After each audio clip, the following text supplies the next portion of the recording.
La parole est à notre collègue Pierre Frogier pour le groupe Les Républicains et il a 2 minutes.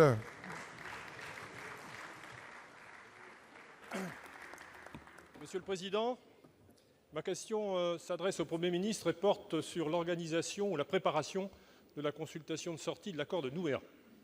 Monsieur le Premier ministre, dans votre déclaration de politique générale, vous avez affirmé que l'État veut jouer pleinement son rôle d'acteur et de garant du processus de l'accord de Nouméa. Vous en avez même fait un engagement personnel. Je tiens à saluer ce volontarisme qui succède à l'attentisme et aux atermoiements du quinquennat précédent.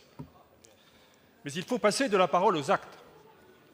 Vous avez vous-même rappelé que s'il n'est pas saisi d'ici mai prochain par l'Assemblée délibérante de Nouvelle-Calédonie, l'État devra organiser en novembre 2018 la consultation pour l'autodétermination de la Nouvelle-Calédonie.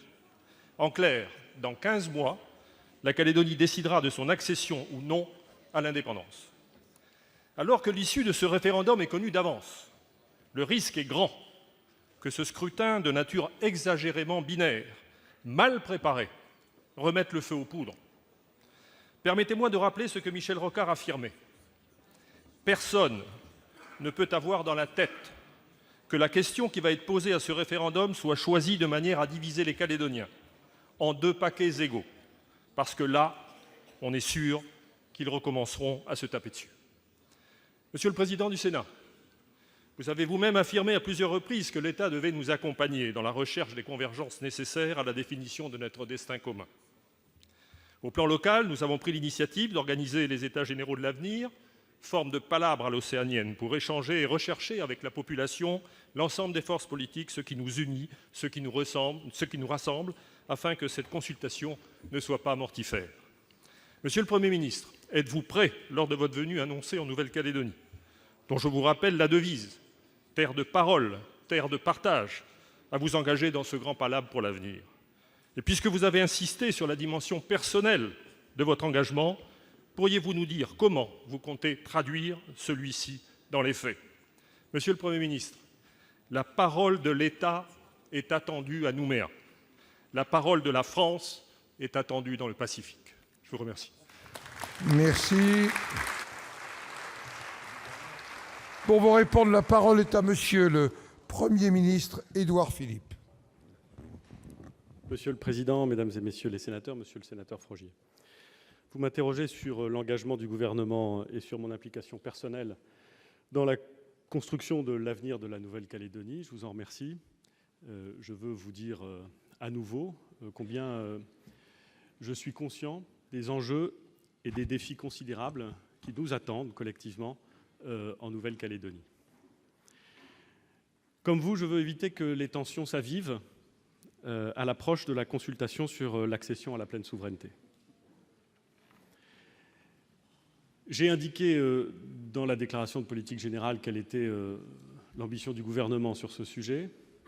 Et vous savez, monsieur le sénateur, que dès ma nomination, j'ai essayé de rencontrer toute une série d'acteurs politiques, parlementaires ou non, et d'acteurs culturels de Nouvelle-Calédonie, pour mieux saisir, pour mieux mesurer, et pour tout dire, pour mieux comprendre l'ampleur de ces défis et la complexité de ces enjeux. Je l'ai fait, monsieur le sénateur, et je vais continuer à le faire, comme l'ensemble du gouvernement d'ailleurs, avec un esprit d'écoute et avec un esprit auquel vous êtes attaché, car c'est une valeur océanienne, d'humilité. C'est l'esprit qui a guidé la visite de Madame la ministre en Nouvelle-Calédonie, que je veux saluer. Elle a effectué au cours de la semaine dernière son premier déplacement dans les Outre-mer en choisissant de se rendre d'abord en Nouvelle-Calédonie pour y rencontrer, elle aussi, pour mieux comprendre, mieux saisir, mieux mesurer l'ensemble des acteurs du processus et au-delà. L'humilité que je crois indispensable pour aborder les questions qui sont devant nous, c'est d'abord une humilité devant la force de l'engagement de celles et ceux qui ont œuvré, parfois au prix de leur vie, pour tracer un chemin de paix et marcher de concert vers ce destin commun qui est désormais un acquis. Et vous avez, monsieur le sénateur, je le sais, contribué à ce chemin notamment en proposant que le drapeau du FLNKS soit érigé à côté du drapeau français. Cette humilité, c'est aussi celle qui doit nous saisir devant la responsabilité collective que nous avons, nous tous, c'est-à-dire les acteurs du processus de l'accord de Nouméa. Au fond, nous devons organiser dans la transparence un scrutin dont la légitimité ne pourra pas être contestée. C'est une priorité de notre action, c'est une priorité de mon action, et c'est une priorité difficile à atteindre techniquement, vous le savez. Et nous voulons aussi profiter des fruits de la réflexion, souvent remarquables, menée par les nombreux experts, missionnés par les nombreux gouvernements qui se sont intéressés à ce sujet. Il y a de la connaissance acquise, il y a de l'expérience acquise, et il serait absurde, voire contre-productif, de vouloir s'en passer. Je vous dis ça, monsieur le sénateur, parce que l'ensemble du gouvernement entend s'inscrire dans une histoire et dans une continuité dans ce processus. C'est aussi une forme d'humilité, mais je pense que c'est indispensable.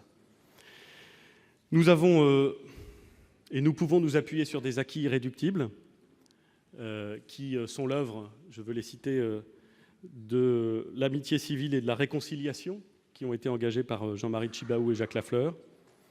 Nous avons un grand nombre de points de convergence, qu'il s'agisse des valeurs aux sources de la société calédonienne comme de l'organisation institutionnelle, ou encore du principe de la citoyenneté calédonienne. Vous avez rappelé, monsieur le sénateur, la devise de la Nouvelle-Calédonie, terre de parole, terre de partage. Vous souhaitez à juste titre que l'État, plus encore que le gouvernement, qui est à la fois acteur et arbitre du processus, ait lui aussi une parole. C'est le sens du déplacement de Madame la ministre, qui a insisté sur, à l'occasion de son déplacement, l'enjeu de la jeunesse, la lutte contre l'insécurité, le soutien à la filière du nickel, la préservation de la biodiversité. J'aurai l'occasion, vous l'avez évoqué, monsieur le sénateur, de me rendre en Nouvelle-Calédonie au cours de la première quinzaine du mois de décembre, après que les échéances électorales auront permis de renouveler les sénateurs de Nouvelle-Calédonie, après aussi que nous aurons réuni au mois d'octobre un comité des signataires pour justement, et dans le détail, étudier les conditions d'organisation de la consultation qui se tiendra au cours de l'année 2018. Je voudrais profiter de ce moment pour dire, monsieur le sénateur, que je compte bien que l'échange que nous aurons à l'occasion du comité des signataires, qui sera précédé par beaucoup d'entretiens, puisse nous permettre d'échanger des bouts de parole auxquels l'ensemble des acteurs de Nouvelle-Calédonie sont attachés. Et je voudrais aussi dire que se prononcer sur l'accession à la pleine souveraineté, ça n'est pas se prononcer pour ou contre le destin commun. Le destin commun, il est acquis. Il est un des acquis de l'ensemble des discussions, de l'ensemble du partage qu'il y a eu depuis maintenant de nombreuses années, et il ne doit pas être remis en cause. Je vous remercie, monsieur le sénateur. Merci, monsieur le Premier ministre.